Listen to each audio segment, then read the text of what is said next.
శ్రీవారి మూడు నామాల రహస్యం ఏమిటి? శ్రీవారిని తలుచుకోగానే ముందుగా అందరికీ గుర్తొచ్చేది 7 కొండలు 3 నామాలు. 3 నామాలు శ్రీవారి రూపానికే ప్రత్యేకంగా కనిపిస్తాయి. ఈ 3 నామాలను తిరుమల కొండపై పెద్దగా కనిపించేలా ఏర్పరిచారు.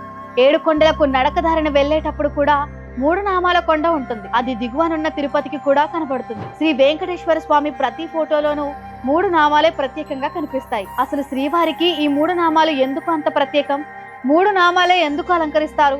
3 నామాల వాడిగా ప్రసిద్ధి చెందటానికి కారణం ఏమిటి? సాక్షాత్తు ఆ శ్రీ మహావిష్ణువు ధరించి మనుషులు కూడా ధరించాలని చెప్పినవే ఈ 3 నామాలు. ఈ నామాలు అజ్ఞానాన్ని, కర్మను ఖండిస్తాయని వివరిస్తాయి. మొదటిసారి రామానుజాచార్యులు స్వయంగా తన స్వహస్తాలతో శ్రీ మలయప్ప స్వామి వారికి 3 నామాలు అలంకరించాడట. అలా శ్రీనివాసుడికి తిరునామాలు అలంకరించడం ఆనవాయితీగా మారింది. శ్రీ వెంకటేశ్వర స్వామి వారికి ప్రతి శుక్రవారం అభిషేకం తర్వాత 16 తులాల పచ్చ కర్పూరం, 1.5 తులం కస్తూరితో 3 నామాలు అలంకరిస్తారు. అవి మళ్ళీ గురువారం వరకు అలాగే ఉంటాయి.